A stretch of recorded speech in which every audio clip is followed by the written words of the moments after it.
Welcome to the channel all about anthropology. और आज की वीडियो में हम लोग क्या पढ़ने जा रहे हैं वो ये है कि आज हम लोग कुछ इम्पॉर्टेंट पीवाईक्यूज से कॉन्सेप्ट्स को समझेंगे।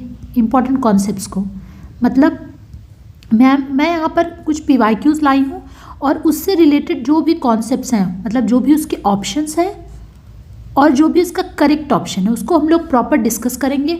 और उससे जो भी रिलेटेड कॉन्सेप्ट्स हैं हम सारे कॉन्सेप्ट को समझेंगे। इससे दो फायदा होगा, एक तो आपका पीवाईक्यू समझ में आ जाएगा वो पर्टिकुलर, और दूसरा उससे रिलेटेड जो भी कॉन्सेप्ट हैं वो आपको क्लियर हो जाएंगे। ओके, सो चलिए वीडियो को स्टार्ट करते हैं। पहला पीवाईक्यू मैंने लिया है वो है erythroblastosis fetalis is due to, मतलब इरिथ्रोब्लास्टोसिस फीटलिस किस कारण से होता है। ऑप्शन है G6PD deficiency, ABO incompatibility, RH incompatibility या फिर थैलेसीमिया। ठीक है, ये सारे ऑप्शन है। देखिए यहाँ पर जो करेक्ट ऑप्शन है इस क्वेश्चन का, सबसे पहले मैं आपको वो बता देती हूँ फिर हम इसको डिस्कस करेंगे। सो इसका करेक्ट ऑप्शन है RH इनकम्पेटिबिलिटी, मतलब जो इरिथ्रोब्लास्टोसिस फीटलिस है वो RH इनकम्पेटिबिलिटी के कारण होता है। ठीक है, अब देखते हैं कि होता क्या है। सबसे पहले आप इसमें जानते हैं कि RH क्या है, RH फैक्टर के बारे में समझेंगे और देन समझेंगे ये इरिथ्रोब्लास्टोसिस फीटलिस एक्चुअली किस तरह की डिजीज़ है। ओके चलिए, सो यहाँ पर हम लोग पहले जानते हैं RH फैक्टर के बारे में। RH factor, okay. देखिए RH जो है वो कहाँ पाया जाता है, हमारी RBCs के ऊपर RH पाए जाते हैं। ठीक है, सो RBC है, RBC के ऊपर जो है वो क्या पाए जाते हैं, RH फैक्टर पाए जाते हैं। ठीक, अब इसको किसने रिपोर्ट किया था ये पता होना चाहिए। तो इसको भी रिपोर्ट किया था किसने, लैंड स्टीनर और वीनर ने। लैंड स्टीनर और वीनर ने 1940s में। ठीक है, और कहाँ ये सबसे पहले पाया गया था, रीसस मंकी में। ओके, रीसस मंकी में। सो RH फैक्टर जो है वो रीसस मंकी और ह्यूमन में पाया सबसे पहले गया था, रीसस मंकी में, लेकिन रीसस मंकी के साथ साथ और किस में पाया जाता है, ह्यूमंस में पाया जाता है। मतलब RH फैक्टर कि आप कह सकते हो कि केवल ह्यूमंस में और रीसस मंकी यही दो जगह पाया जाता है। ठीक है, दो लोगों के अंदर RH फैक्टर दो लोगों की RBC पे पाया जाता है, एक तो रीसस मंकी की RBC पे और दूसरा ह्यूमन की RBC पे। ठीक है, अब देखिए इसमें होता क्या है कि जो पर्सन जिनके अंदर RH फैक्टर पाए जाते हैं उनको RH पॉजिटिव कहा जाता है, और जिनमें RH नहीं पाया जाता उनको क्या कहा जाता है, RH नेगेटिव। ठीक, ज़्यादातर जो पॉपुलेशन है 80% पॉपुलेशन माना जाता है कि वो RH पॉजिटिव है। ठीक है, और 20% आप कह सकते हो कि RH नेगेटिव पॉपुलेशन है। ठीक, अब देखिए इसमें होता क्या है कि ये जो RH फैक्टर है ये क्या है, कैसी आप कह सकते हैं इसका इनहेरिटेंस जो है वो कैसा होता है, डोमिनेंट जेनेटिक ट्रेट है। ठीक है, RH फैक्टर एक डोमिनेंट जेनेटिक ट्रेट है। ठीक, अब डोमिनेंट जेनेटिक ट्रेट होने के कारण इसमें होता क्या है कि जब भी RH पॉजिटिव और RH निगेटिव का कॉम्बिनेशन होगा तो लॉ ऑफ डोमिनेंस, मेंडेलियन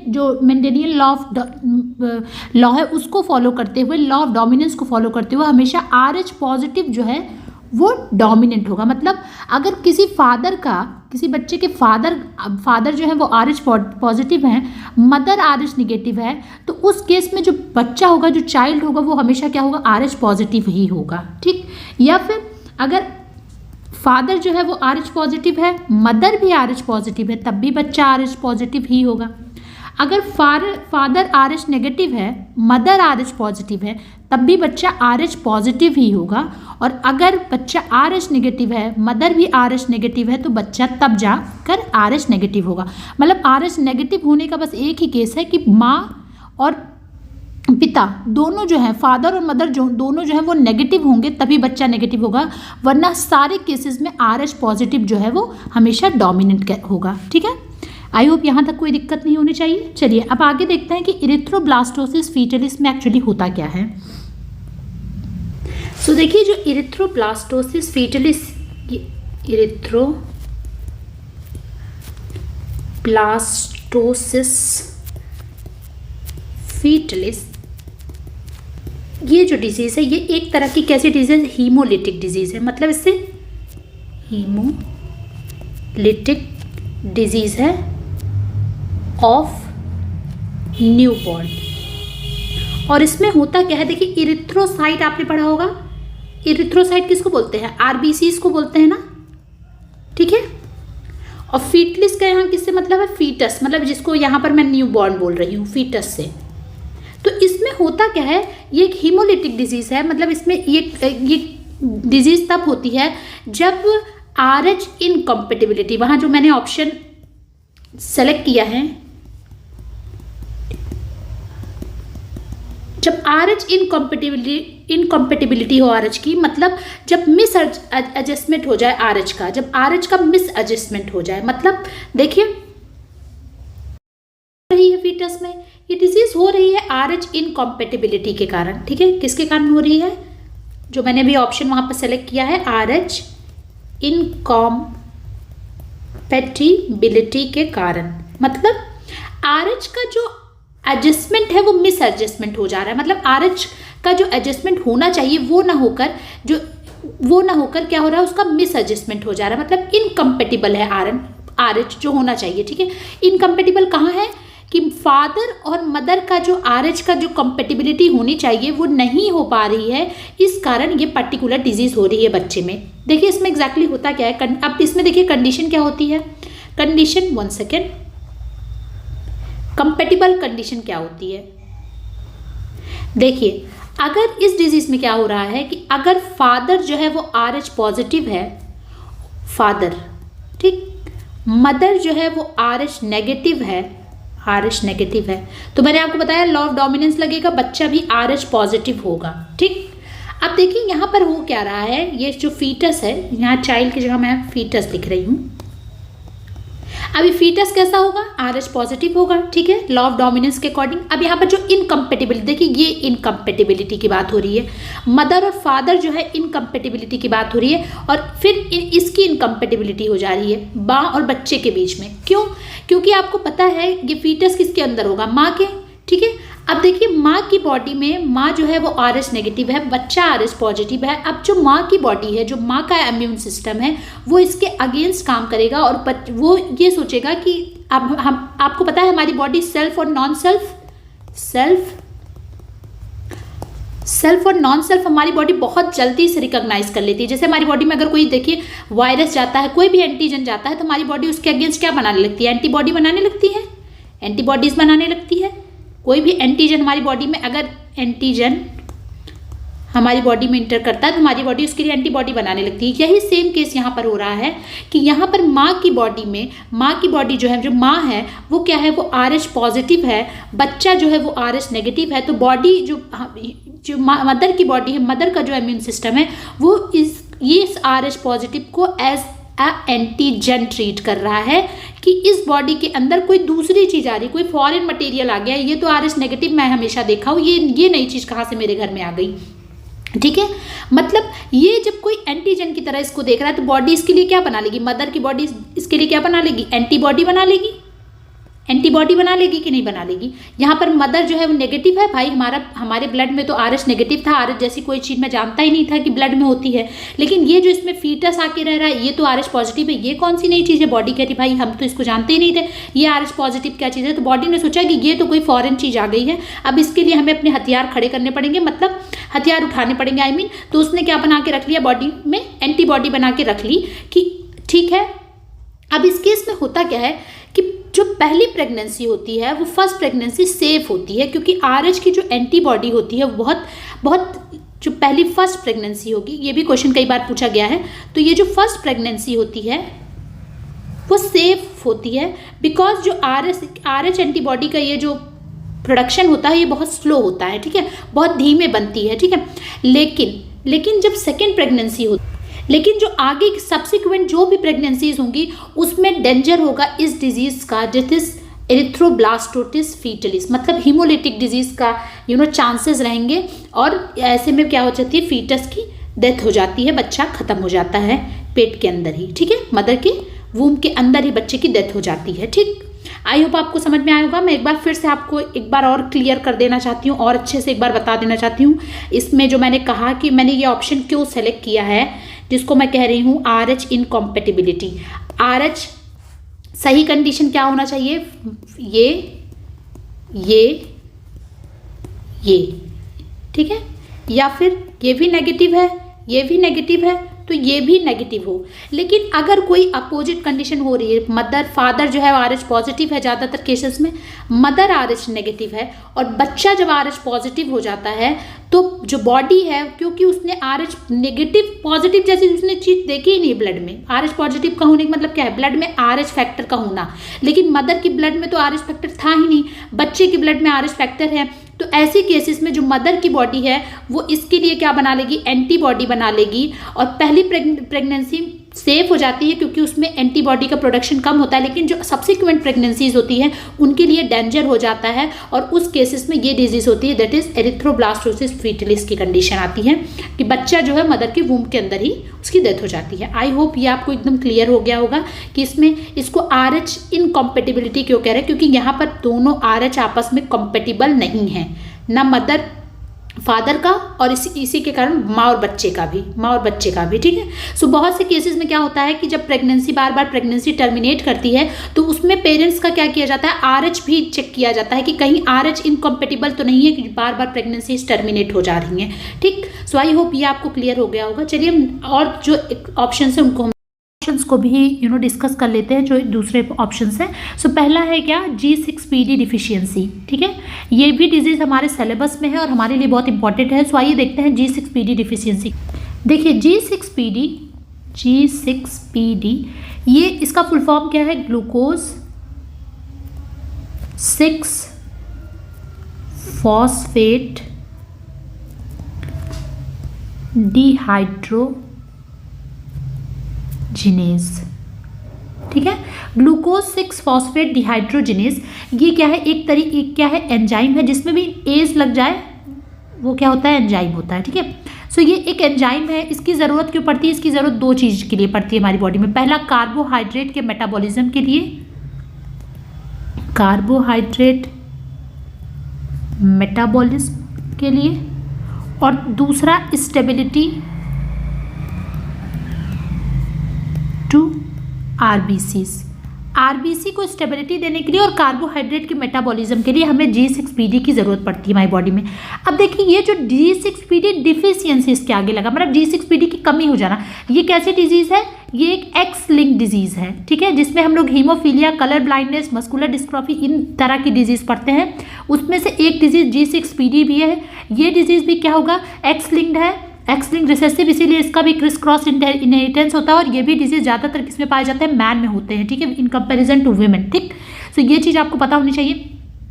अब क्या होता है कि इस डिजीज़ में क्या होता है कि जब ऐसे पेशेंट्स अगर कभी भी किसके कांटेक्ट में आते हैं, सल्फा ड्रग, मतलब जैसे एस्पिरिन, ठीक है, या फिर और दूसरे भी कोई भी सल्फा ड्रग के कांटेक्ट में आएंगे, या फिर फैबाबीन्स जो बड़ी वाली, जिसको हम लोग ब्रॉड बीन्स भी बोलते हैं, अगर गलती से ऐसे पेशेंट्स उसको कंज्यूम कर लेते हैं सो उनकी क्या होती है, जैसे मैंने आपको बताया कि उनकी जो आरबीसी होती है, क्योंकि ये आरबीसी को स्टेबिलिटी देता है और ये नहीं है बॉडी में, सो उनकी जो आरबीसी होती है वो रैप्चर कर जाती है और इसी वजह से इसको क्या बोलते हैं, 1 सेकेंड, इसी वजह से ये जो कंडीशन होती है उसको बोलते हैं हीमोलिटिक एनीमिया, ठीक है। सो इससे क्या होता है, हीमोलिटिक एनीमिया होता है, ठीक है। सो ऐसे पेशेंट, जैसे मैंने आपको बताया कि अगर ऐसे पेशेंट कभी भी सल्फा ड्रग या फिर फैबाबीन के कांटेक्ट में आते हैं, गलती से कंज्यूम कर लेते हैं, तो उनकी आरबीसी रैप्चर कर जाती है, जिसको क्या बोलते हैं, हीमोलिटिक एनीमिया बोलते हैं। सो अगर आपसे पूछा गया कि हीमोलिटिक एनीमिया किस कारण होता है, तो वो भी G6PD डिफिशियंसी के कारण होता है। अगर आपसे पूछा गया कि कार्बोहाइड्रेट मेटाबॉलिज्म नहीं हो पा रही, किस जेनेटिक डिसऑर्डर के कारण हो रहा है, या फिर स्टेबिलिटी टू आरबीसी किसके होनी चाहिए, नहीं हो रही है, तो वो किसकी है, कमी किसकी है बॉडी में, G6PD की डिफिशियंसी है, ठीक है। और एक चीज़, फैबाबीन, क्योंकि ऐसे पेशेंट्स अगर फैबाबीन को कंज्यूम कर लेते हैं तो उनकी आरबीसी रैप्चर होने के चांसेस रहते हैं। सो इसी वजह से इस डिजीज़ को फैबिज्म भी बोलते हैं और आई थिंक ये एग्जाम में पूछा भी गया है, फैबिज्म से रिलेटेड क्वेश्चन। सो आपको ये भी पता होना चाहिए, इसी वजह से इसको फैबिज्म भी बोलते हैं, ठीक है। चलिए अब नेक्स्ट ऑप्शन हम लोग डिस्कस करते हैं। देखिए यहाँ पर जो नेक्स्ट ऑप्शन है, पहला हो गया हमारा, अब देखिए ये भी हो गया हमारा। अब ये नेक्स्ट जो है वो ABO इनकॉम्पेटिबिलिटी है। इसमें ज़्यादा बताने की ज़रूरत नहीं है, क्योंकि आप में से ज़्यादातर लोग जानते होंगे कि अगर ABO जो हमारे ब्लड ग्रुप है इसकी इनकॉम्पेटिबिलिटी हो जाती है, मान लीजिए कोई पेशेंट है, उसका एक्सीडेंट हुआ और उसको B पॉजिटिव ब्लड चाहिए था और हमने उसको ए पॉजिटिव ब्लड दे दिया, तो ऐसी कंडीशन में आपको पता है यही सेम यहाँ पर जो इनकॉम्पेटिबिलिटी वाला केस है वही यहाँ पर भी होगा कि बॉडी इसके लिए एंटीबॉडी बना लेगी और ब्लड क्लॉट कर जाएगा और उस पर्टिकुलर ह्यूमन की पर्सन की डेथ हो जाएगी। ठीक है, सो यहाँ पर आपको पता होना चाहिए कि O निगेटिव जो है ये क्या है, यूनिवर्सल डोनर है। यूनिवर्सल डोनर, केवल O मत याद करिए, जिन लोगों को केवल O पता है वो O नेगेटिव याद कर लें। Blood group O negative is universal donor and AB positive जो है वो क्या है, यूनिवर्सल रेसिपिएंट।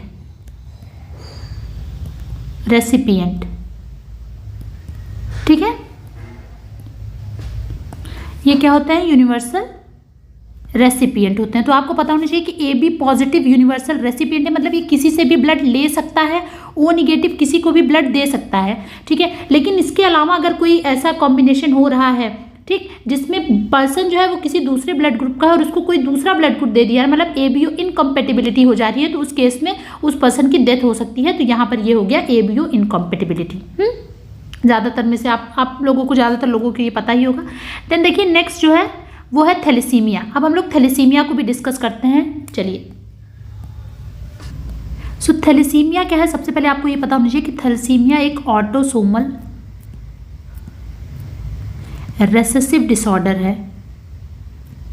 ठीक है, ऑटोसोमल रेसेसिव डिसऑर्डर, और ये लीथल होता है, मतलब जिस इंडिविजुअल को होगा उसकी जान जाने के चांसेस होते हैं। ठीक है, अब देखिए इसमें होता क्या है, थैलेसीमिया में जो ब्लड जो हीमोग्लोबिन है, हीमोग्लोबिन, हीमोग्लोबिन, इसमें जो हीमोग्लोबिन की सिंथेसिस वो रिड्यूस हो जाती है। मतलब आपको पता है कि बॉडी में ब्लड में हीमोग्लोबिन का क्या काम है, हीमोग्लोबिन का काम है कि वो ऑक्सीजन जो है उसको कैरी करने का काम करता है ब्लड में। सो जब हीमोग्लोबिन जब थैलेसीमिया होता है तो बॉडी में ऑक्सीजन की, मतलब ब्लड हीमोग्लोबिन होता है इसकी कमी हो जाती है, मतलब बॉडी में सही से ऑक्सीजन नहीं कैरी हो पाता है। ठीक है, सो ऑक्सीजन की कमी हो जाती है और थैलेसीमिया, इसी वजह से थैलेसीमिया दो टाइप का होता है, अल्फा थैलेसीमिया और बीटा थैलेसीमिया, तो आपको ये भी पता होना चाहिए।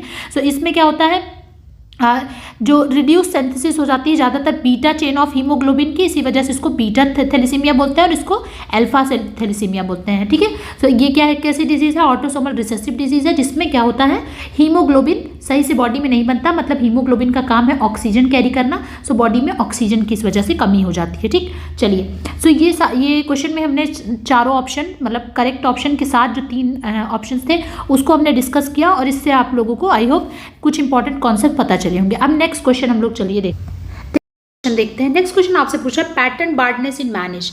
जो मैन में आपको एक पैटर्न बार्डनेस देखने को मिलता है कि कई बार बाल यहाँ से आगे से चले जाते हैं, नहीं तो सेंटर से बाल चला जाता है, ये किस तरह का कैरेक्टर है आपसे यहाँ पर पूछा जा रहा है। ठीक, सो देखिए सबसे पहले समझ लेते हैं कि आपको पता है कि ह्यूमन में 2 तरह का क्रोमोसोम्स पाए जाते हैं, एक होता है ऑटोसोम्स और दूसरा होता है सेक्स क्रोमोसोम्स। ऑटोसोम्स हमारे में 22 पेयर्स ऑटोसोम्स ही होते हैं, केवल 1 पेयर सेक्स क्रोमोसोम होता है, 23 पेयर्स टोटल होते हैं। ये मेल और फीमेल दोनों में सेम होता है और ये मेल में अलग होता है, फीमेल में अलग होता है, इसी से हम लोग सेक्स डिटरमाइन करते हैं। मेल में ये XY होता है और फीमेल में ये XX होता है। ठीक, ये मैंने आपको एक बेसिक बता दिया है। अब देखिए समझते हैं कि ये सेक्स इन्फ्लुएंस, सेक्स लिमिटेड, ये सब क्या कॉन्सेप्ट्स हैं। देखिए, सो इस क्वेश्चन का जो करेक्ट ऑप्शन है वो है option number C, that is ये एक सेक्स इन्फ्लुएंस कैरेक्टर है पैटर्न बार्डनेस। ठीक, अब सेक्स इन्फ्लुएंस कैरेक्टर क्या होता है समझते हैं। देखिए, जैसे मैंने अभी आपको इसी वजह से बताया ऑटोसोम्स और सेक्स क्रोमोसोम्स कि ये जो सेक्स इन्फ्लुएंस कैरेक्टर के जीन होते हैं ये मेल फीमेल दोनों के ऑटोसोम्स में पाए जाते हैं। ठीक, लेकिन ये डोमिनेंट होगा, ये इसके थ्रू इन्फ्लुएंस होगा कि उस बियरर का सेक्स क्या है, मतलब कि मेल और फीमेल के सेक्स ही डिटरमाइन करेंगे कि ये पर्टिकुलर इंडिविजुअल में ये जो जीन है ये डोमिनेंट स्टेज में होगा या फिर रिसेसिव होगा। ठीक, ठीक है, आई होप आपको समझ में आया होगा कि ये जीन दोनों में पाए जा रहे हैं, लेकिन उसका डोमिनेंट होना इन्फ्लुएंस कौन कर रहा है, सेक्स ऑफ द बीयर। इसी वजह से इसको सेक्स्ड इन्फ्लुएंस, मतलब यहाँ पर जो है सेक्स जो है वो इन्फ्लुएंस कर रहा है कि ये जो जीन है ये डोमिनेंट है कि रिसेसिव होंगी। आई होप आपको समझ में आ गया होगा। सो इसका एग्जांपल क्या है, पैटर्न बार्डनेस इसका एग्जांपल है। बहुत बार ये क्वेश्चन मैचिंग में भी एग्जाम में पूछा जा चुका है, sex limited, sex influence, sex linked. तो इसमें आपको याद कर लीजिए कि सेक्स इन्फ्लुएंस किसको कर रहा है कि कि मेल्स में, क्योंकि सेक्स इन्फ्लुएंस कर रहा है इस वजह से उनमें पैटर्न बार्डनेस देखने को मिलता है। जीन दोनों में होते हैं, ठीक, लेकिन यहाँ पर क्या कर रहा है, सेक्स इन्फ्लुएंस कर रहा है उसके डोमिनेंट होने को। ठीक, दूसरा कॉन्सेप्ट समझते हैं जो इसी के साथ ही हमेशा पूछा जाता है, वो है सेक्स लिमिटेड। सेक्स लिमिटेड में क्या होता है, सेम वही कंडीशन होती है, मेल और फीमेल हैं, दोनों के ऑटोसोम्स पे सेक्स लिमिटेड कैरेक्टर की जीन्स पाई जाती हैं, लेकिन इसमें क्या है, जो जीन का एक्सप्रेशन है वो लिमिटेड होता है किसके through, sex of the bearer के थ्रू। मतलब जीन कितनी एक्सप्रेस होगी, जीन कितना ज़्यादा उसका एक्सप्रेशन उसका दिखेगा, वो डिपेंड करेगा कि जो बियरर है उसका सेक्स क्या है, मेल है कि फीमेल है। अगर मेल होगा तो उसमें उसके एक्सप्रेशन की लिमिटेशन अलग होगी, और अगर फीमेल होगा तो उसमें उसकी एक्सप्रेशन की, जीन की एक्सप्रेस होने की लिमिटेशन अलग होगी। आई होप आपको समझ में आया होगा। अब देखिए मैं इसकी एग्जाम्पल से आपको समझाती हूँ। देखिए इसका एग्जाम्पल जैसे बियर्ड, ठीक। अब अगर आपने मेल्स में देखा होगा तो मेल्स में ही बियर्ड देखने को मिलती हैं, फीमेल में ऐसा नहीं है कि हेयर्स नहीं होते, फेशियल हेयर होते हैं लेकिन कम होता है। मतलब यहाँ पर ये जो सेक्स लिमिटेड है जीन है, इसका एक्सप्रेशन फीमेल में कम है in comparison to male. Male में इसका एक्सप्रेशन ज़्यादा है, इसलिए मेल में आपको प्रॉपर जो है बियर्ड देखने को मिलती है in comparison to female. I hope आपको समझ में आ गया होगा ये चीज़। तो ये हो गया सेक्स लिमिटेड और हो गया सेक्स इन्फ्लुएंस। अच्छा, बच्चे कई बार क्या होता है, कन्फ्यूज हो जाते हैं कि ऑप्शन दे दिया गया, मान लीजिए सेक्स लिमिटेड के आगे लिख दिया गया बार्डनेस और सेक्स इन्फ्लुएंस के आगे मैंने लिख दिया बियर्ड और मैंने कहा इसको मैच कराइए। ठीक, सो यहाँ पर बच्चे कंफ्यूज होता है। आपको हमेशा दिमाग में रखना है कि ये सेक्स लिमिटेड में क्या होगा, हमेशा बियर्ड होगा, बियर्ड। क्योंकि देखिए अगर मेल फीमेल अपने दिमाग में रखना, मेल में देखिए बियर्ड जो है और female in comparison to female दोनों के फेशियल हेयर में क्या होता है, डिफरेंस होता है ना। हम लोग बोलते थे फेशियल हेयर से, लेकिन यहाँ पर क्या हम प्रॉपर एक टर्म यूज़ करते हैं दैट इज़ बियर्ड। तो यहाँ पर लिमिटेशन तो आपको बियर्ड लगना, और दूसरा इन्फ्लुएंस क्या कर रहा है, बार्डनेस। तो दोनों बी से हैं, इसी वजह से कई बार कन्फ्यूजन होती है बार्डनेस किस में होगा, बियर्ड किस में होगा। तो बियर्ड क्या है, लिमिटेड है फीमेल्स में, तो ऐसे दिमाग में रख दीजिए। बियर्ड जो है वो फीमेल्स में क्या है, लिमिटेड है। ठीक है, फीमेल्स में लिमिटेड है बियर्ड। तो अब आपको ये चीज़ भूलेगी। ठीक है, अगला देखिए जो ऑप्शन है वो है सेक्स लिंक्ड। तो सेक्स लिंक्ड हम लोग डिजीज़ पढ़ते हैं, बहुत कैरेक्टर पढ़ते हैं, Y linked, X linked, X Y linked. ठीक है, सो ऑटोसोम डोमिनेंट क्या है, रिसेसिव क्या है, तो ये सब चीज़ें तो मान लीजिए इसके बारे में हम लोग पढ़ते ही हैं। तो ये थोड़ा बड़ा टॉपिक है। नेक्स्ट नॉन इनहेरिटेबल डिजीज, मतलब ऐसी डिजीज जो जनरेशन टू जनरेशन इनहेरिट ना हो, ऐसा ना हो कि फादर से सन में, जैसे ये सब सेक्स लिंक डिजीज वगैरह इनहेरिट होती हैं। नॉन इनहेरिटेबल डिजीज ऐसे होती हैं जो इनहेरिट ना हो। ठीक है, नॉर्मल जो एक्यूट डिजीज हम लोग देखते हैं वो ज़्यादातर नॉन इनहेरिटेबल डिजीज में आती है, जो एक जनरेशन से दूसरी जनरेशन ट्रांसफर ना हो। ठीक है, चलिए, सो ये हो गया हमारा। नेक्स्ट क्वेश्चन है multi linear evolution was proposed by, मतलब ये जो मल्टी लीनियर एवोल्यूशन है इसको किसने प्रपोज किया था। देखिए ये क्वेश्चन मैंने इसलिए लिया है जिससे मैं आज आपको पूरा evolution plus multi linear evolution इन सब का मैं आपको प्रॉपर चार्ट दे सकूं, समझा सकूं, जिससे आपको ये पता लग जाए कि किस एवोल्यूशन में कौन से थिंकर थे। ये क्वेश्चन कई बार पूछा जाता है कि यूनिलीनियर एवोल्यूशनिस्ट कौन थे, मल्टी लीनियर कौन थे, या फिर ब्रिटेन से कौन बिलोंग करता था, ब्रिटेन स्कूल से कौन, सॉरी मैं ब्रेन लिख रही हूँ, 1 सेकेंड, या ब्रिटेन से कौन बिलोंग करता था, अमेरिकन स्कूल से कौन बिलोंग करता था, जर्मन स्कूल से कौन बिलोंग करता था। सो ये क्वेश्चन कई बार आते हैं, इस वजह से मैंने ये क्वेश्चन उठाया है कि जिससे आपको ये सारी चीज़ें आज क्लियर हो जाएं। चलिए देखते हैं। सो देखिए यहाँ पर सबसे पहले हम लोग क्लासिकल एवोल्यूशनरी स्कूल जो था, मल्टीपल एवोल्यूशनिज्म से जाने से पहले हम लोग क्लासिकल एवोल्यूशनरी स्कूल को डिस्कस करेंगे।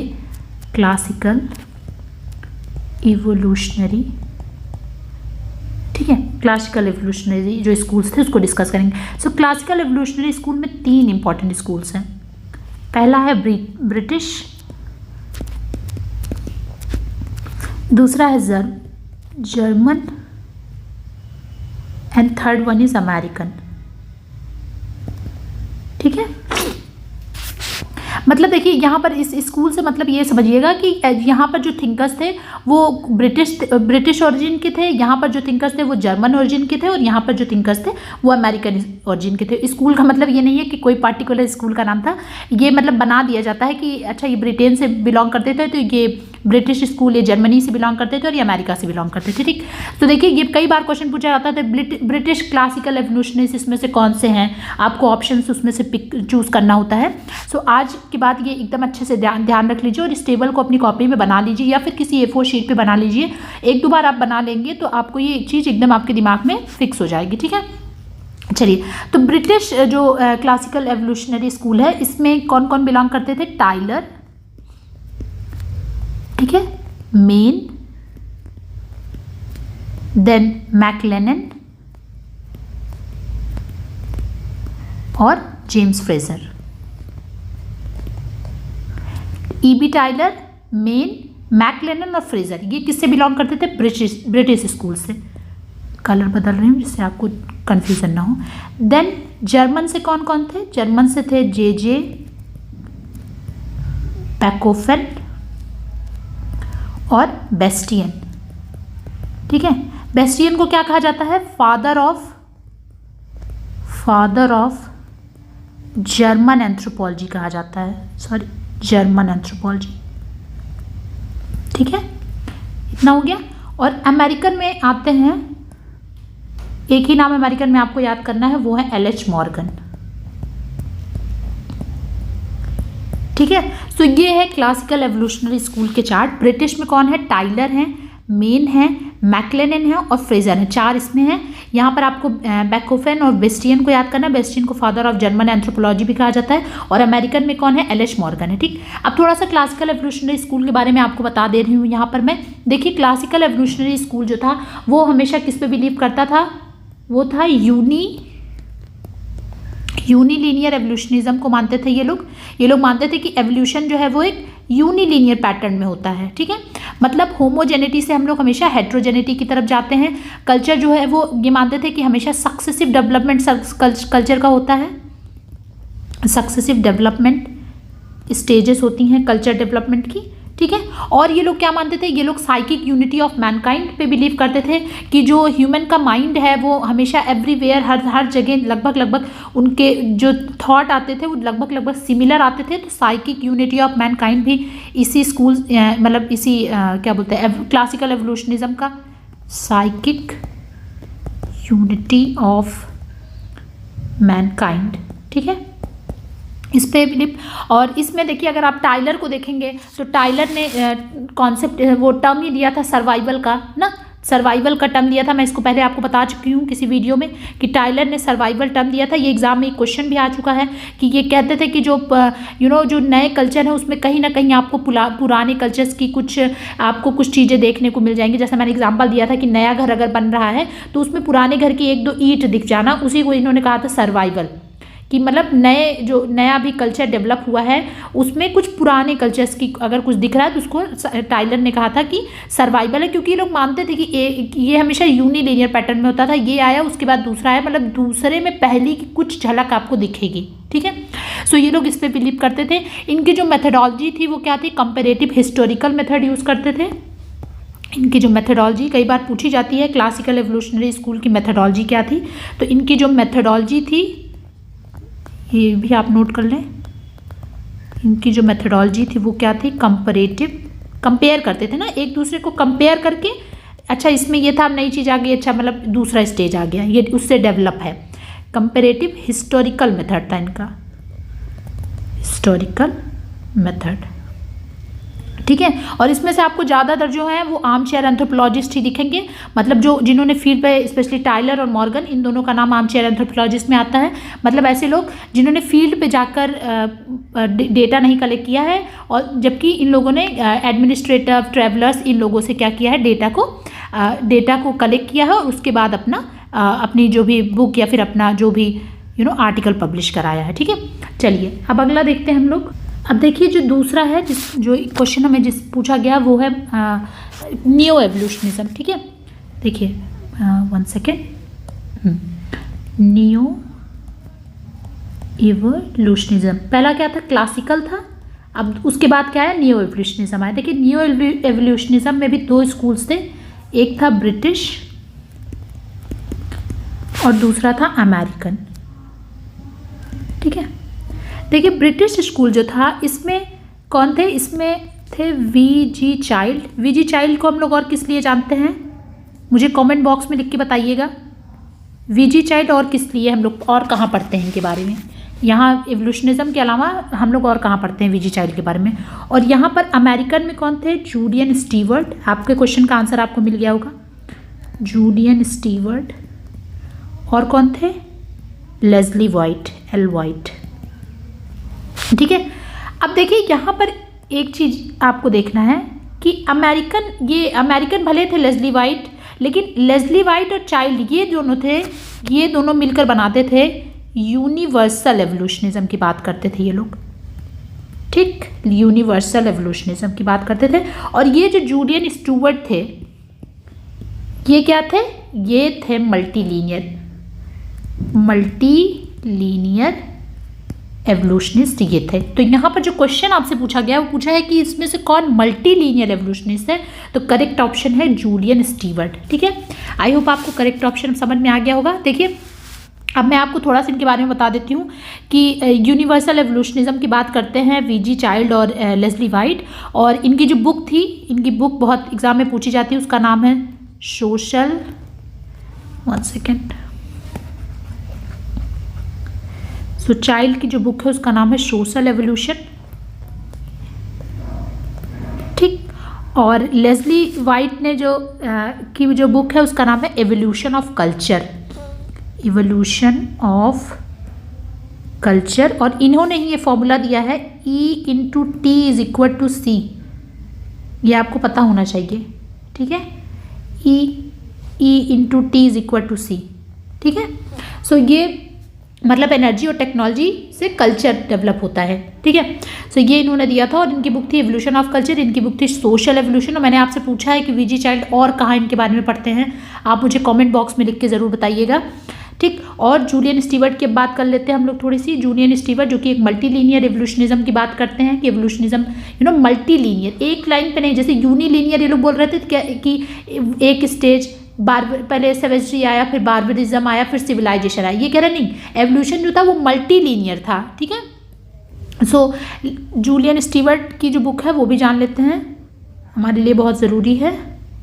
सो जूलियन स्टीवर्ट की जो बुक थी उसका नाम है कल्चर इकोलॉजी, कल्चरल इकोलॉजी। ठीक है, सो ये कल्चर इकोलॉजी, सॉरी इनकी बुक नहीं थी, ये कॉन्सेप्ट दिया था इन्होंने।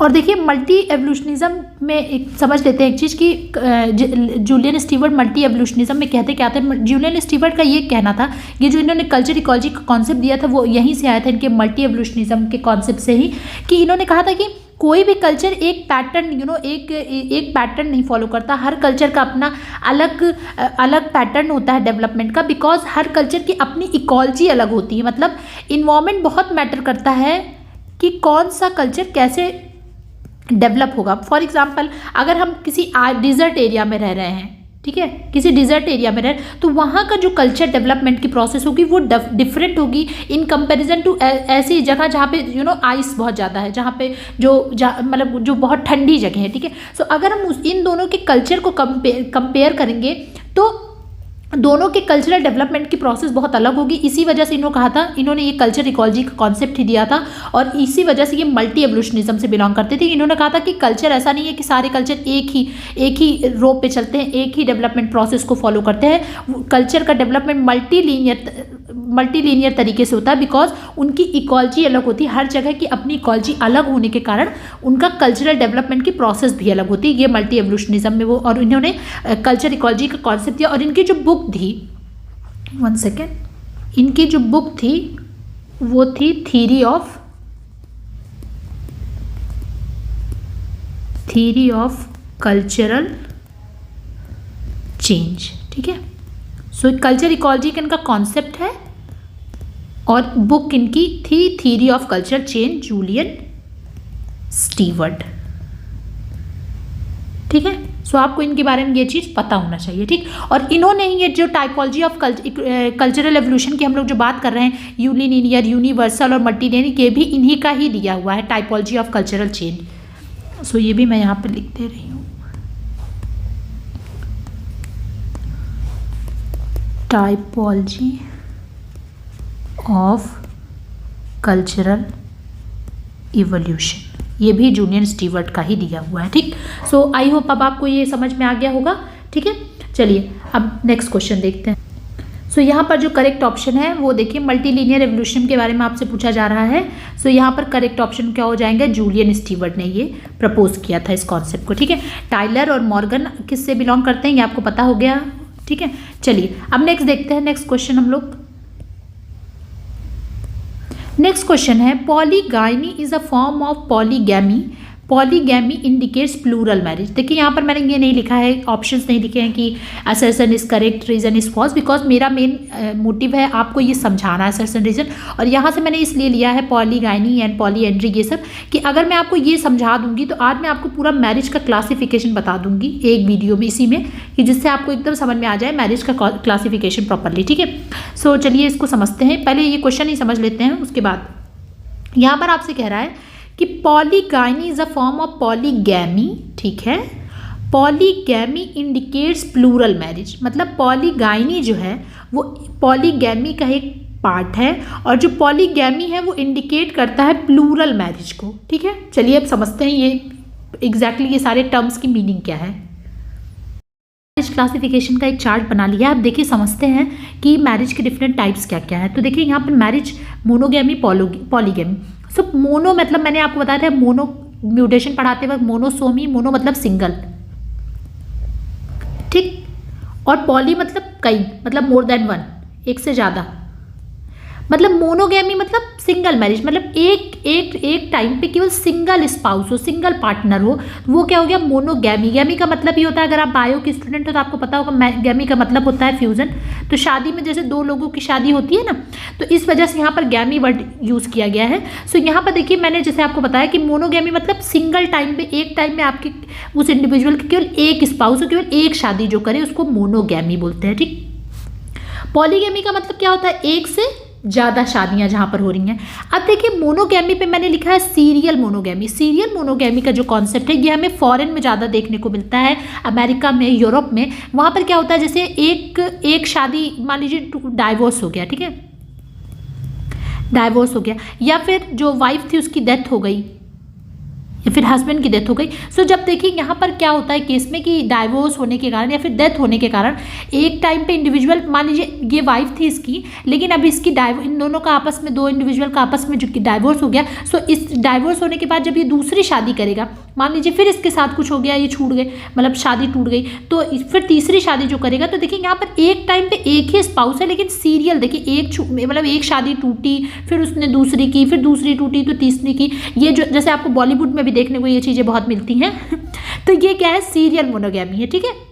मतलब एक टाइम एक ही स्पाउस है, लेकिन मतलब एक टाइम पीरियड के बाद वो ब्रेक हो रहा है, फिर कोई किसी नए से शादी हो रही है, फिर ब्रेक हो रहा है, फिर नए से शादी, उसके रीज़न कुछ भी हो सकते हैं, डाइवोर्स हो सकता है, डेथ हो सकता है, कुछ भी हो सकता है, ठीक है। लेकिन नॉन सीरियल मोनोगैमी क्या है, देखिए नॉन सीरियल मोनोगैमी मतलब नॉन सीरियल है, मतलब एक स्पाउस जो है उसी के साथ लाइफ लॉन्ग, बस उसी के साथ एक ही शादी हुई है, और वो पूरी शादी जो है वो लाइफ लॉन्ग आपकी वही सिंगल स्पाउस है, उसमें ये नहीं है कि आपने उसको छोड़ दिया या फिर कोई और रीजन से। तो ये क्या होती है, नॉन सीरियल मोनोगैमी, जो हमें ज़्यादातर देखने को मिलती है, ठीक है। चलिए तो ये तो हो गया मोनोगैमी का। अब हम लोग समझते हैं पॉलीगैमी का कॉन्सेप्ट। सो पॉलीगैमी, वन सेकेंड, पॉलीगैमी जैसे मैंने बताया, पॉली मतलब कई, ठीक है। सो गैमी का मतलब समझिए मैरिज, तो एक से ज़्यादा मैरिज जब हो रही है तो उसको क्या बोलते हैं, पॉलीगैमी। अब पॉलीगैमी में भी क्या होता है, तीन टाइप हो जाते हैं, पॉलीगाइनी, पॉलीएंड्री और पॉलीगाइनेंड्री, ठीक है। अब क्या होता है, बच्चे बहुत ज़्यादा इसमें कंफ्यूज हो जाते हैं, पॉलीगाइनी क्या है, अच्छा गाइनी में मेल था कि वाइफ थी ज़्यादा, कि एंड्री में वाइफ थी ज़्यादा। तो मैं आपको देखिए एक चीज़ समझाती हूँ, अगर बायोलॉजी के स्टूडेंट होंगे तो आपको ये पता होगी जो चीज़ मैं बताने जा रही हूँ। पॉली और गाइनी, इस वर्ड को चलिए ब्रेक करते हैं, ठीक। पॉली मतलब क्या हो गया, कई, मोर देन वन, ठीक है, कई मैं हिंदी में लिख दे रही हूँ। और गायनी का मतलब क्या होगा, आपको पता होगा ना, आप लोग ने आप में से ज़्यादातर लोग जानते हो कि गायनी क्या होते हैं, कि गायनेकोलॉजिस्ट मतलब क्या होती हैं, फीमेल्स डॉक्टर ना, गायनी। ठीक है, तो यहाँ पर गायनी का मतलब क्या हो जाएगा, यहाँ पर मतलब वाइफ से हो जाएगा। आप लोग ने गायनेकोलॉजिस्ट सुना होगा, ठीक है, जो ज़्यादातर जो फीमेल्स की डॉक्टर होती हैं। ठीक है, सो यहाँ पर देखिए वही आपको अपने दिमाग में रखना है, पॉलीगायनी। ठीक है, गायनी की डॉक्टर, हम लोग कहते हैं ना कि गायनेकोलॉजिस्ट हैं, गायनी है, ये गायनी हम लोग वर्ड यूज़ करते हैं। ठीक है, जो तो ऐसे केसेस में आपको याद करना, हमेशा अपने दिमाग में रखना, अच्छा गायनी बोल रहा है मतलब फीमेल्स डॉक्टर, मतलब यहाँ पर वाइफ, फीमेल है मतलब वाइफ के बारे में बात हो रही। पॉली मतलब कई, वाइफ मतलब ज़्यादा, मतलब जब एक से ज़्यादा वाइफ होती हैं तो उसको क्या बोला जाता है, पॉलीगायनी बोला जा रहा है। ठीक है, ठीक है, आई होप आपको क्लियर हो गया होगा। अब दूसरा क्या है, पॉलीएंड्री। पॉलीएंड्री इसको कैसे याद करेंगे, पॉली मतलब कई हो गया, एंड्री अगर आप लोगों ने पढ़ा हो बायो में हार्मोन्स, तो हम मैन में एक हार्मोन्स होता है जिसको बोलते हैं एंड्रोजन, तो एंड्री वहीं से आया है। पॉली एंड्री मतलब, पॉली मतलब कई, एंड्री मतलब क्या हो गया, हस्बैंड्स मतलब मैन से, मैन कर लो या फिर हस्बैंड कर लो। सो जब एक से ज़्यादा हस्बैंड होंगे किसी वाइफ, किसी मतलब कि विमेन के, तो वहाँ पर क्या बोलेंगे हम लोग, पॉली एंड्री का केस है, मतलब किसी वुमेन के अगर एक से ज़्यादा हस्बैंड है तो उसको क्या बोला जाएगा, पॉली मतलब कई, एंड्री मतलब, एंड्री मैंने बताया कि मेल में एंड्रोजन हार्मोन्स होता है, अपने दिमाग में रखना है। सो वहाँ से क्या आ गया, हस्बैंड। ठीक है, मैन, तो जब एक से ज़्यादा हस्बैंड होंगे तो उसको क्या बोलेंगे, पॉली एंड्री बोलेंगे। ठीक, अब अगला टर्म क्या है,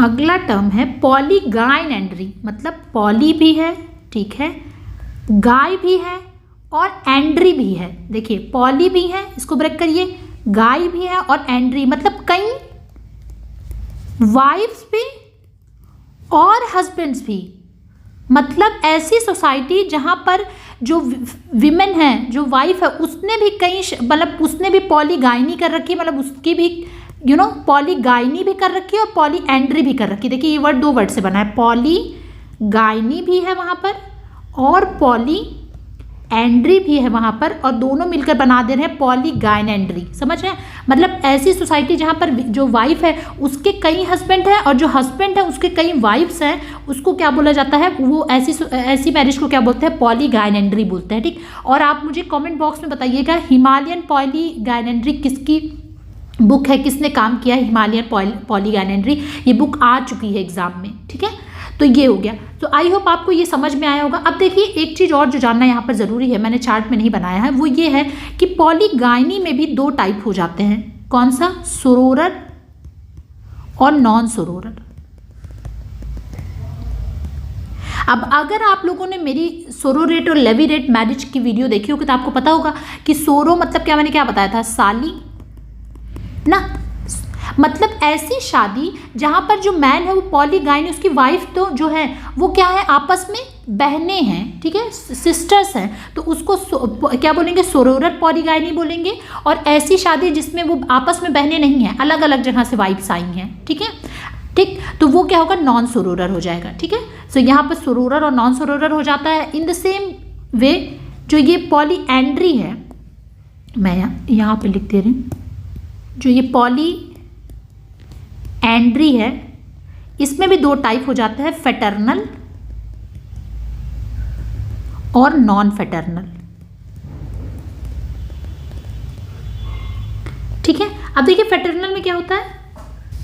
सो यहाँ पर देखिए फैटर्नल मतलब ऐसी पॉलीएंड्री जिसमें जो वाइफ है उसके हस्बैंड्स जो हैं वो आपस में क्या हो, ब्रदर हों, ठीक है, रियल ब्रदर हूँ, आपस में भाई हूँ, तो उसको फैटर्नल पॉलीएंड्री बोलेंगे। और यहाँ पे आपस में जो उसके हस्बैंड हो आपस में ब्रदर नहीं हैं, ठीक है, उसके क्या बोलेंगे, नॉन फैटर्नल। जैसे सोरोरर और नॉन सोरोरर बताया, वैसे फैटर्नल और नॉन फैटर्नल, मतलब अगर आपस में भाई हैं तो फैटर्नल है, और अगर आपस में भाई नहीं हैं हस्बैंड तो वो क्या हो जाएगी, नॉन फैटर्नल पॉलीएंड्री हो जाएगी। ठीक, आई होप अब आपको समझ में एकदम क्लियर हो गया होगा कि पॉलीगैमी क्या है, पॉलीएंड्री क्या है, पॉलीगायनी क्या है, उसके बाद पॉलीगायनेंड्री क्या है, सोरोरर, नॉन सोरोरर, सीरियल, नॉन सीरियल, और फैटर्नल और नॉन फैटर्नल। ओके, सो यहाँ पर अब देखिए हम अपना क्वेश्चन देख रहे हैं। Polygyny, one second, polygyny is a form of polygamy. Gamy मतलब कई शादियों, कि टाइप है पॉलीगाइनी, सही बात है, गैमी का टाइप है पॉलीगाइनी, जिसमें क्या होता है मल्टीपल वाइफ्स होती हैं, गाइनी का मतलब मैंने आपको बताया वाइफ। और दूसरा क्या है, पॉलीगैमी इंडिकेट्स प्लूरल मैरिज। हाँ, पॉलीगैमी का मतलब क्या होता है, पॉली मतलब कहीं, गैमी मतलब मैरिज, तो प्लूरल मैरिज का मतलब क्या होता है कि एक से ज़्यादा मैरिज को प्लूरल मैरिज बोलते हैं। तो इस केस में असर्शन और रीजन दोनों क्या है, ट्रू है। ठीक, आई होप आपको समझ में आ गया होगा ये क्वेश्चन। चलिए नेक्स्ट क्वेश्चन अब देखते हैं। नेक्स्ट क्वेश्चन यहाँ पर है, Which economic exchange is associated with chiefdom type of political organization? यहाँ पर दो चीज़ जानने को मिलेगी। एक तो आपसे पूछा जा रहा है कि कौन सी इकोनॉमिक एक्टिविटी एसोसिएट करती है चीफडम टाइप ऑफ पॉलिटिकल ऑर्गेनाइजेशन से। सो अगर आपको नहीं पता है तो आप लोग जान लीजिए कि 4 पॉलिटिकल ऑर्गेनाइजेशन हम लोग पढ़ते हैं, जिसमें बैंड है, देन ट्राइब है, देन चीफडम है, एंड देन फाइनल जो है वो स्टेट है। ठीक है, मतलब स्टेट सबसे ज़्यादा डेवलप्ड है और बैंड सबसे कम डेवलप्ड है। ठीक है, पॉलिटिकल ऑर्गेनाइजेशन। ठीक, अब आपसे पूछा है कि जो चीफडम स्टेट है इस यहाँ पर कौन सा पॉलिटिकल इकोनॉमिक एक्सचेंज देखने को मिलेगा। ठीक है, जो चीफडम टाइप ऑफ सोसाइटी है जहाँ पर चीफडम तरह का पॉलिटिकल ऑर्गेनाइजेशन देखने को मिल रहा है, वहाँ पर किस तरह का इकोनॉमिक एक्सचेंज, लोग आपस में कैसे इकोनॉमी एक्सचेंज होती होगी। ठीक है, लेन देन आपस में लोगों का कैसा होता होगा, ये आपसे क्वेश्चन में पूछा जा रहा है। अब देखिए यहाँ पर ऑप्शन दे रखा है आपको, बार्टर, रेसिप्रोसिटी, रीडिस्ट्रीब्यूशन या फिर मार्केट एक्सचेंज। अब इन चारों को हम लोग समझते हैं कि इन चारों की मीनिंग क्या है। बार्टर सिस्टम क्या होता है, रेसिप्रोसिटी क्या है, रीडिस्ट्रीब्यूशन क्या है, मार्केट एक्सचेंज क्या है। चलिए, सो यहाँ हमारा जो पहला ऑप्शन है वो है बार्टर सिस्टम। ठीक, तो बार्टर सिस्टम आपको पता है कि बार्टर सिस्टम जो होता था, इसमें क्या होता था कि गुड्स का एक्सचेंज होता था विदाउट मनी, मतलब इसमें मनी जैसी कोई चीज़ नहीं होती थी। एक सामान के बदले सामने वाला दूसरे को दूसरा सामान देता था। जैसे होता था कि अगर आपके पास मान लीजिए वीट है तो आपने वीट देकर सामने वाले से राइस ले लिया। ठीक है, सो ये क्या है, बार्टर सिस्टम है। ठीक है, नेक्स्ट जो है ऑप्शन में वो है रेसिप्रोसिटी। सो रेसिप्रोसिटी हमें पता है, हम लोगों ने कूला एक्सचेंज में भी पढ़ा है, मैंने आपको बताया है कि रेसिप्रोसिटी में क्या होता है, ये कि आपने किसी को कुछ दिया और उस सामने वाले ने आपको उसके बदले में कुछ दिया। ठीक है, सो इसमें भी कई कई टाइप्स है। Generalised reciprocity, generalised, balanced,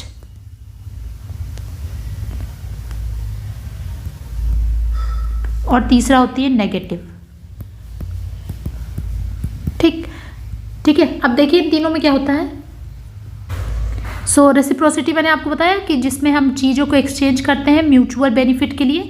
generalised reciprocity में क्या होता है, हम अपनी फ्रेंड्स और फैमिली के साथ, जो ये जनरलाइज्ड रेसिप्रोसिटी ज़्यादातर होती है कि मतलब आपने किसी को कुछ दिया और आप ये एक्सपेक्ट नहीं करते कि आपको सामने से कोई दे, लेकिन इंसान देखिए दे देता है ना कुछ वो रिटर्न करता है। सो जैसे आपने किसी के बर्थडे पे कोई गिफ्ट दिया, ठीक है, तो आप इसलिए थोड़ी ना गिफ्ट देते हैं कि आपको गिफ्ट मिलेगा, बहुत लोग देते भी हैं, बट लेकिन ये इंसान, आप उसके दिमाग में रहता है कि हाँ इसका बर्थडे रहेगा तो मैं उसको ये गिफ्ट करूँगा। सो ये जनरलाइज्ड। बैलेंस्ड रेसिप्रोसिटी में क्या होता है कि जितना आपने सामने वाले को दिया है, सामने वाला भी आपको उतना ही रिटर्न करे। ठीक है, उतनी मतलब उसकी वैल्यू देखकर कि हाँ ये इतने की चीज़ थी तो मैं इतने की ही चीज़ इसको वापस करूँगा। ठीक, नेगेटिव रेसिप्रोसिटी में क्या होता है, इसमें क्या होता है कि जब कोई सामने वाले को कुछ दे और उससे ज़्यादा पाने की कोशिश करे, मान लीजिए 100 रुपीज़ की आपने चीज़ दी और आप सोचो कि मेरा 200 का मुझे रिटर्न मिल जाए। ठीक है, सो वहाँ पर जो एक्सचेंज हो रहा है वहाँ पर क्या, उसको क्या बोलते हैं, नेगेटिव रेसिप्रोसिटी बोलते हैं। ठीक है, सो ये हो गया। उसके बाद नेक्स्ट जो था हम लोगों को देखना वो था रीडिस्ट्रीब्यूशन। रीडिस्ट्रीब्यूशन कब, देखिए क्या होता है रीडिस्ट्रीब्यूशन में कि इसमें जो चीफ अथॉरिटी होती है वो पहले क्या करती है, सरप्लस को अपने पास इकट्ठा करती है और इकट्ठा करने के बाद उसको बराबर बराबर लोगों में क्या करती है, फिर से बांट देती है। इसका सबसे अच्छा एग्जाम्पल, और ये क्वेश्चन भी पूछा गया है कि करंट टाइम जो सबसे अच्छा एग्जाम्पल इसका आप समझो वो है टैक्स। ठीक है, गवर्नमेंट क्या करती है, पहले हम गवर्नमेंट को टैक्स देते हैं, पूछा जाता है कि टैक्स किसका एग्जाम्पल है, रेसिप्रोसिटी, रीडिस्ट्रीब्यूशन, तो टैक्स रीडिस्ट्रीब्यूशन का एग्जाम्पल है। हम गवर्नमेंट को क्या करते हैं, पहले टैक्स देते हैं, ठीक है, टोल टैक्स दिया, वाटर टैक्स दिया, इलेक्ट्रिसिटी, आपके सैलरी में से टैक्स कटता है। ठीक है, हम गवर्नमेंट को अलग अलग तरीके से टैक्स देते हैं और गवर्नमेंट फिर हमें उसका रिटर्न करती है। कैसे, गवर्नमेंट रोड बनवाती है, ब्रिजेस बनवाती है, ठीक है। और डिफरेंट तरह की जितनी भी हमें चीज़ें देखने को मिलती हैं, वो सारी चीज़ हमें ये क्या कर रही है, हमें गवर्नमेंट वापस कर रही है ना, ठीक है। तो हम एक तरफ गवर्नमेंट को दे रहे हैं, वो कलेक्ट कर रही है, फिर हमको उसी से नई ट्रेन चल रही हैं, रोड्स बन रही है, ब्रिजेस बन रहे हैं, मॉल्स बन रहे हैं, बिल्डिंग्स बन रही। सो ये क्या है, रीडिस्ट्रीब्यूशन है, ठीक है। रीडिस्ट्रीब्यूशन में यही होता है, ठीक। अब नेक्स्ट है जो है मार्केट एक्सचेंज में क्या हो रहा है, देखिए मार्केट एक्सचेंज में आप समझिए कि मार्केट एक्सचेंज अगर बैंक, ट्राइब, चिफ्टम, स्टेट में आपसे पूछा जाए कि किस पॉलिटिकल ऑर्गेनाइजेशन में इकोनॉमिक एक्सचेंज मार्केट एक्सचेंज है, तो वो किसका है, स्टेट का है, मतलब अभी करेंट टाइम का। इसमें क्या होता है, इसमें जो सप्लाई एंड डिमांड के हिसाब से जब चीज़ें प्रोड्यूस की जाए, सप्लाई एंड डिमांड के हिसाब से, ठीक है। तो इसमें चीज़ें क्या की जाती है, पहले प्रोड्यूस की जाती हैं, फिर उसका डिस्ट्रीब्यूशन होता है, ठीक है। डिस्ट्रीब्यूशन होता है, एक्सचेंज होता है इसमें, ठीक है। और इसमें क्या इन्वॉल्व होती है, सप्लाई, डिमांड और उसकी प्राइस, ठीक। सो ये क्या है, मार्केट एक्सचेंज है, जो हम लोग state type of political organisation में देखते हैं, ठीक है। सो ये सारे हमने डिस्कस कर ली। सो यहाँ अगर आपसे करेक्ट ऑप्शन पूछा जाए, तो यहाँ पर जो करेक्ट ऑप्शन होगा वो हो जाएगा जो ये इकोनॉमिक ऑर्गेनाइजेशन, जो कि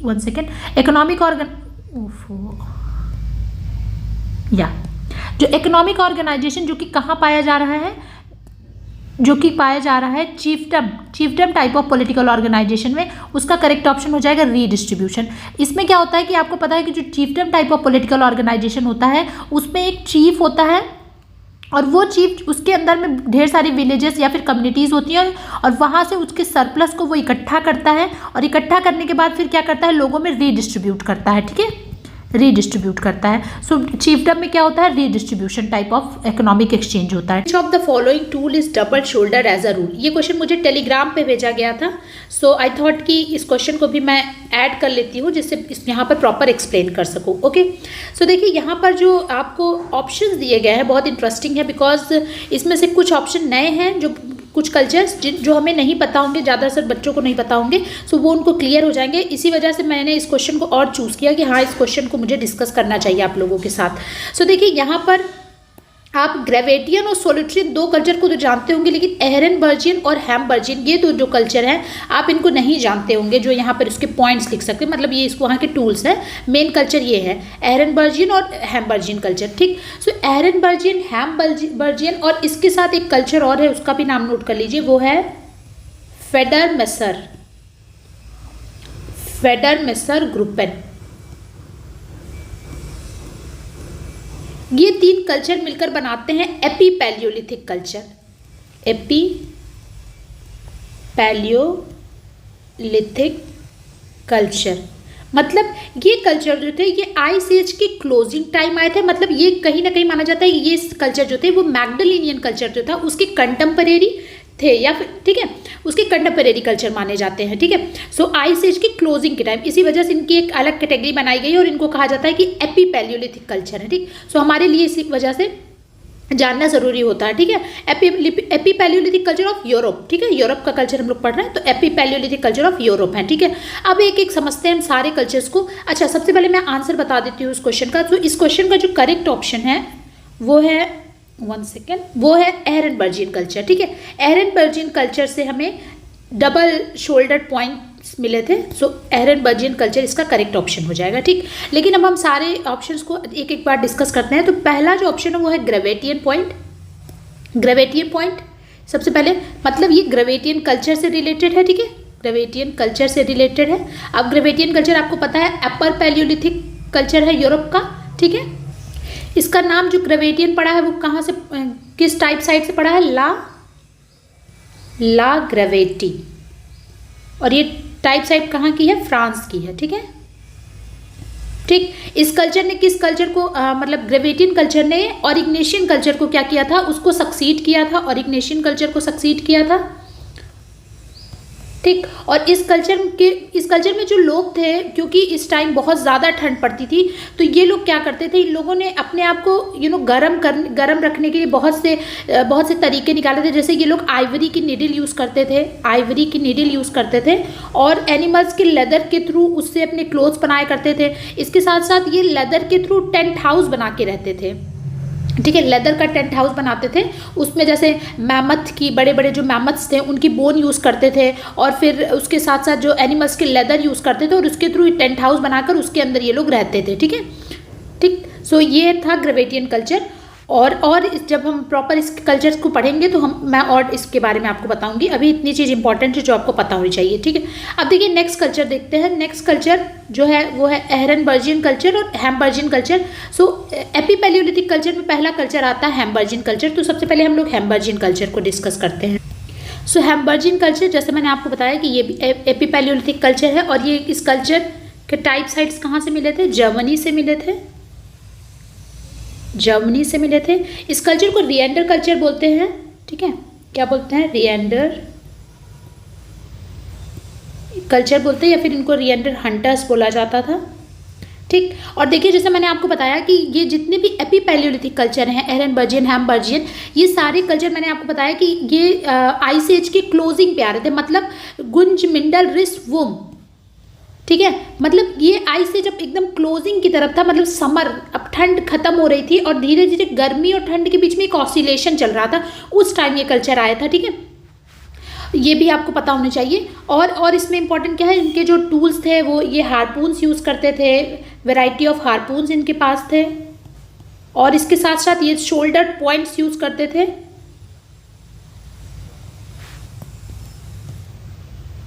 शोल्डर पॉइंट्स यूज़ करते थे, ठीक है। सो ये इंपॉर्टेंट फीचर्स थे किसके? हैम्बर्जियन कल्चर के, जो आपको पता होना चाहिए। नेक्स्ट है हमारे पास जो वो है एहरनबर्जियन कल्चर, जो हमारा करेक्ट ऑप्शन है, ठीक है। सो अब इसको भी देखते हैं, एहरनबर्जियन कल्चर क्या है। सो एहरनबर्जियन कल्चर भी एक एपीपैलियोलिथिक कल्चर है, पहली बात। और दूसरी चीज़, इसको भी रिएंडर हंटर कल्चर भी बोलते हैं, क्योंकि एहरनबर्जियन और हैम्बर्जियन कल्चर लगभग कंटेम्परेरी हैं एक दूसरे के, ठीक है, सिमिलर ही हैं लगभग। और एहरनबर्जियन कल्चर में और क्या इंपॉर्टेंट चीज़ है, इनके जो टूल्स थे वो भी सिमिलर ही हैं लगभग किससे? हैम्बर्जियन टूल्स से ही सिमिलर है। यहाँ पर भी ये लोग भी क्या यूज़ करते थे? हार्पून्स यूज़ करते थे, टैंग्ड पॉइंट यूज़ करते थे, और जैसे मैंने आपको बताया कि डबल शोल्डर्ड टूल्स यूज़ करते थे, ये चीज़। और इसके साथ साथ ये क्या यूज़ करते थे? वुडन शाफ्ट एरो यूज़ करते थे, ठीक है, वुडन शाफ्ट एरो यूज़ किया करते थे, ठीक। सो ये एहरनबर्जियन कल्चर है। सो आपको ये भी इसके बारे में भी पता होना चाहिए, ठीक है। सो नेक्स्ट है हमारा सोलिट्रियन लीफ पॉइंट, मतलब सोलिट्रियन कल्चर के बारे में हमें। सो सोलिट्रियन कल्चर जो है ये कहाँ का कल्चर है? ये बेसिकली ये साइट मिली थी फ्रांस में, लेकिन ये कल्चर फ्रांस के साथ साथ स्पेन में भी इसकी कुछ साइट मिली थी और इंग्लैंड में भी मिली थी, ठीक। लेकिन ये जो जिस टाइप साइट के नाम पे ला सोलिटायर, वो कहाँ पर है? वो फ्रांस में है। और ये कल्चर जो सबसे इंपॉर्टेंट चीज़ के लिए जो फेमस हुआ था वो इसकी लीफ पॉइंट्स ही। इसमें दो तरह की लीफ पॉइंट्स पाई जाती थी। पहले का नाम क्या है? Laurel leaf points, and second one is willow leaf points, ठीक है, विलो लीफ पॉइंट्स, ठीक। सो इसमें बहुत अच्छा, इन दोनों लीफ पॉइंट्स में बहुत अच्छी क्राफ्टमैनशिप मिलती थी।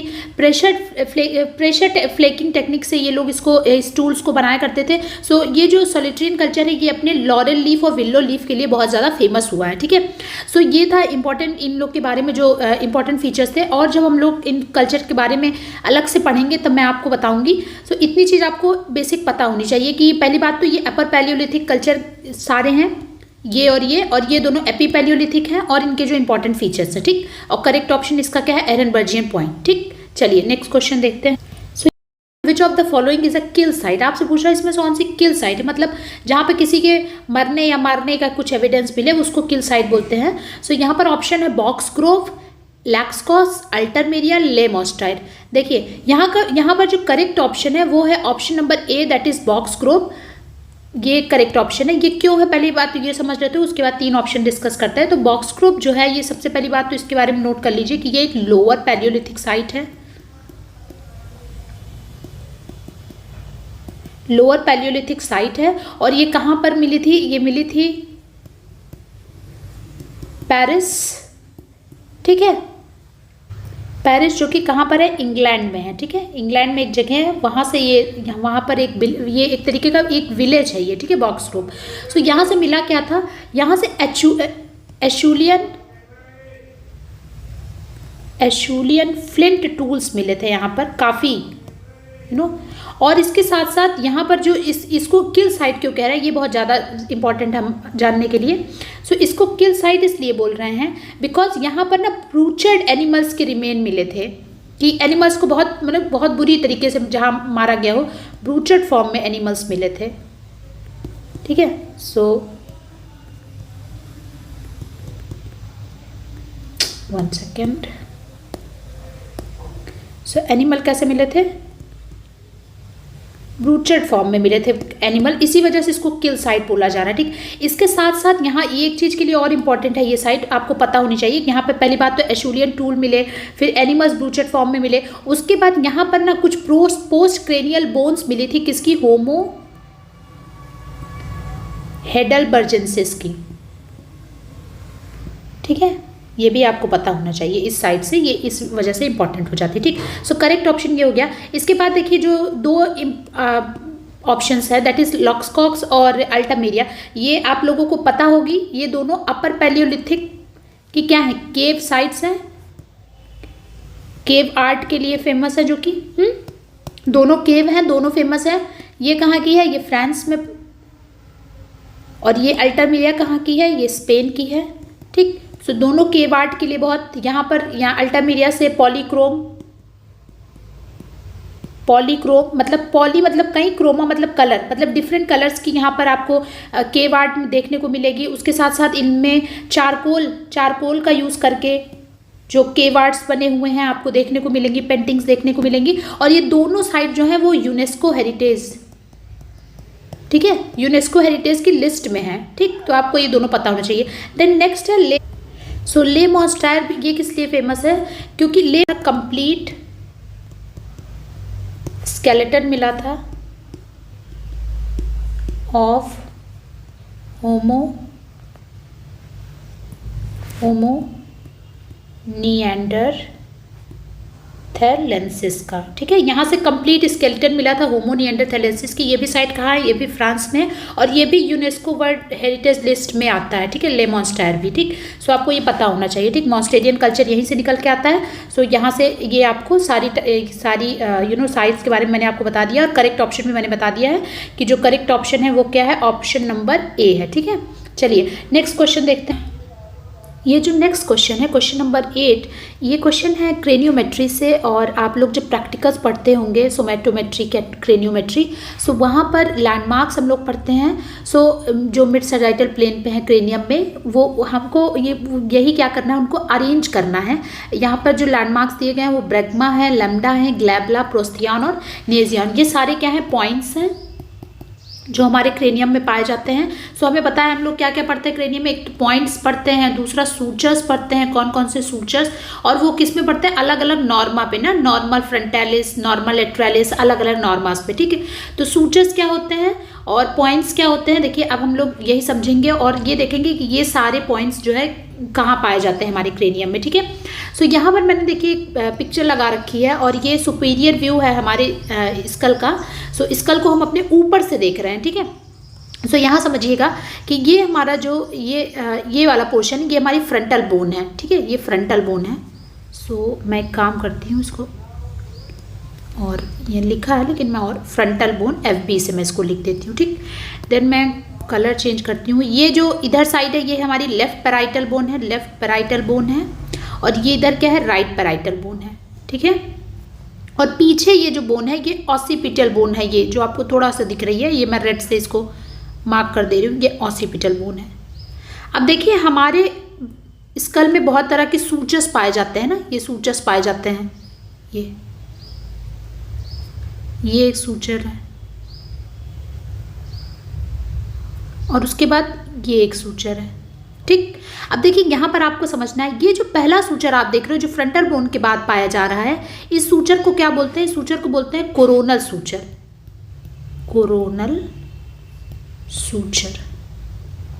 ठीक, ये जो दूसरा सूचर है इसको क्या बोलते हैं, ये है सजाइटल सूचर। क्यों, क्योंकि मिड सजाइटल प्लेन पे पाया जा रहा है ना, इसी वजह से इसका नाम क्या है, सजाइटल सूचर है, सजाइटल सूचर। और इधर जो ऑसिपिटल बोन के पहले ये जो सूचर पाया जाए इसको क्या बोलते हैं, लैम्डॉइड सूचर। समझ में आ गया। अब देखिए यहाँ पर जो हमें पॉइंट समझने हैं वो क्या है। देखिए कोरोनल सूचर, ये सूचर और सजाइटल सूचर जिस पॉइंट पे मिलते हैं, ये यहाँ जिस पॉइंट पे मिलते हैं, इस पॉइंट को क्या कहा जाता है? इस पॉइंट को कहा जाता है ब्रैगमा। ब्रैगमा, ठीक। मतलब जहां पर कोरोनल सूचर और ये सजाइटल सूचर एक जगह जिस पॉइंट पे मिल रहा है उसको क्या कहा जाता है? ब्रैगमा कहा जाता है। अब देखिए सजाइटल सूचर एक जगह इधर से जुड़ रहा है कोरोनल सूचर से, और इधर किससे जुड़ रहा है? लैम्डोइड सूचर से। तो जिस जगह लैम्डोइड सूचर से यहाँ मिल रहा है, इस क्योंकि इसको लैम्डोइड सूचर बोलते हैं, और इस पॉइंट को क्या बोलते हैं? इस पॉइंट को बोलते हैं लैम्डा। लैम्डा, ठीक। मतलब देखिए ये है, अगर आप ऐसे देखिए तो ये आपका क्या है? ये है आपका सजाइटल सूचर, ये है आपका कोरोनल सूचर। सजाइटल सूचर दो तरफ से जुड़ रहा है, एक तरफ से किससे जुड़ रहा है? एक तरफ से ये जुड़ रहा है कोरोनल सूचर से, और दूसरी तरफ जुड़ रहा है लैम्डोइड सूचर से। जिस जगह कोरोनल सूचर से जुड़ता है उसको ब्रैगमा पॉइंट बोलते हैं, और जिस जगह लैम्डोइड सूचर से जुड़ता है उसको क्या बोलते हैं? लैम्डा पॉइंट बोलते हैं। क्लियर हो गया? चलिए अब नेक्स्ट जो पॉइंट्स है उनको देखते हैं। आई होप ये आपको क्लियर हो गया होगा। चलिए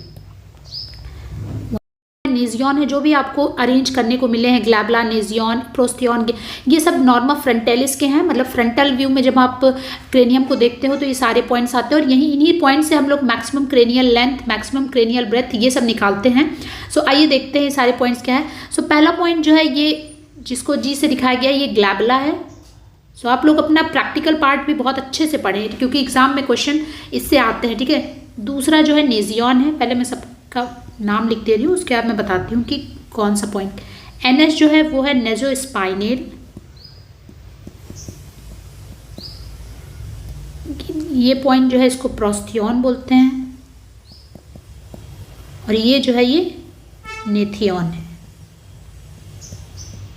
देन ये जाइगोमेटिक बोन के पास, इसलिए इसको जैगियन बोलते हैं। और ये जो हमारे नोज के दो साइड पॉइंट्स हैं इसको यहाँ लिख दे रही हूँ, ये एलेर है। ओके, ठीक। इन सारे पॉइंट्स की ज़रूरत पड़ती है जब हम cranial breadth, cranial length, nasal breadth, nasal length, ऐसी तरह की डिफरेंट तरह की फेशियल ब्रेथ, ये सारी चीज़ें निकालते हैं। सो वहाँ हमें इन सारे लैंडमार्क्स की ज़रूरत पड़ती है, क्रेनियोमेट्रिक लैंडमार्क्स की। सो अब इसको समझते हैं।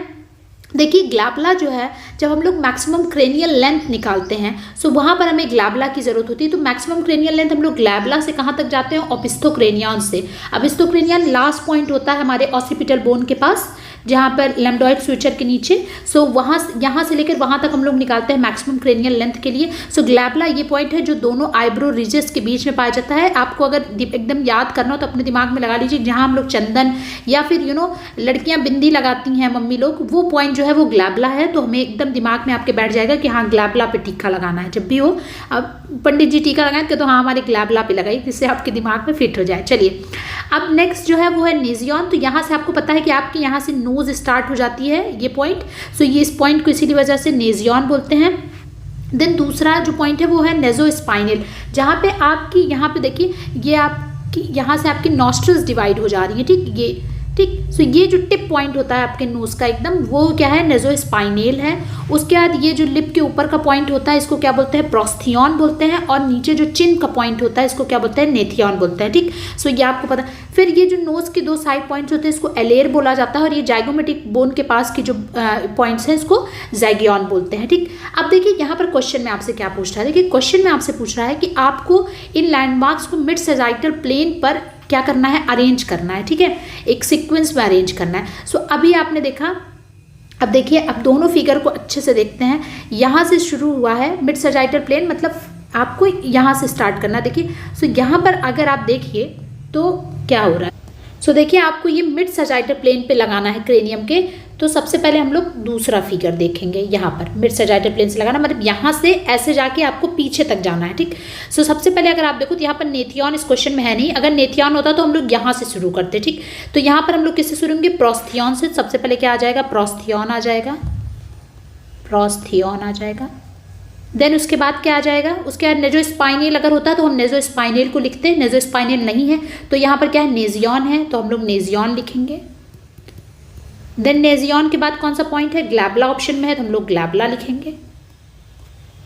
अब देखिए अब हम लोग अपने स्कल पे आ रहे हैं, ठीक है। सो अब मैं स्कल वाली फोटो आपको दिखा रही हूँ। सो अब देखिए यहाँ से ये देखिए फ्रंटल, ये यहाँ पर आपका ग्लैबुला होगा, ये आपका फ्रंटल बोन है। ठीक, अब यहाँ पर देखिए, यहाँ पर हम लोग आ गए। ये इस पॉइंट को क्या बोलते हैं, जहाँ कोरोनल सूचर और सजैटल सूचर मिलता है, ये पॉइंट क्या है, ब्रैगमा है ना। तो इसके बाद हमारा यहाँ पर क्या आ जाएगा, नेक्स्ट यहाँ पर आ जाएगा ब्रैगमा, और ब्रैगमा के बाद जहाँ पर सजाइटल सूचर, ये सजाइटल सूचर लास्ट पॉइंट पे जब लैम्डॉइड सूचर से मिलता है, तो ये पॉइंट क्या है, लैम्डा है। तो करेक्ट ऑप्शन मैंने वहाँ पर नहीं लिखा है, बट जो करेक्ट ऑप्शन होंगे उसमें ये होगा करेक्ट ऑप्शन। ठीक है, प्रोस्थियन पहले आएगा, फिर नेजियन आएगा, फिर ग्लैबुला आएगा, फिर ब्रैगमा आएगा, फिर लैम्डा आएगा। आई होप आपको ये एकदम अच्छे से समझ में भी आया होगा। आज के सेशन में बस इतना ही। आई होप आपको PYQ से, ये जो मैंने PYQ से आपको कॉन्सेप्ट समझाए हैं इतने सारे, ये आपको सेशन अच्छा लगा होगा। और अगर आपका कोई आपकी राय है तो मुझे कमेंट बॉक्स में लिख के ज़रूर बताएं। अगर आपको ऐसे और वीडियोस चाहिए तो वो भी मुझे बताएं। और वीडियो अच्छी लगी हो तो like, share, subscribe, comment and अपनी पढ़ाई पे ध्यान दें। अब क्योंकि आज एडमिट कार्ड्स भी निकल गए हैं, 6, 7 और 8 को जिनका एग्ज़ाम, उनके एडमिट कार्ड्स आ गए हैं। सो आप लोग भी अब एकदम अपनी पढ़ाई, एकदम रिवीजन स्टार्ट कर दीजिए। ज़्यादा से ज़्यादा रिवीजन करिए, कुछ नया मत पढ़ने की कोशिश करिए। जो आपने अभी तक पढ़ा है उसी को बार बार रिवाइज करिए और अच्छे से पढ़ाई करिए। कोई भी दिक्कत हो तो मुझे कमेंट बॉक्स में, जिस क्वेश्चन में भी डाउट है, मुझे आप भेज सकते हो, टेलीग्राम पे आप भेज सकते हो। I will answer. और अपना ख्याल रखिए। God bless you all.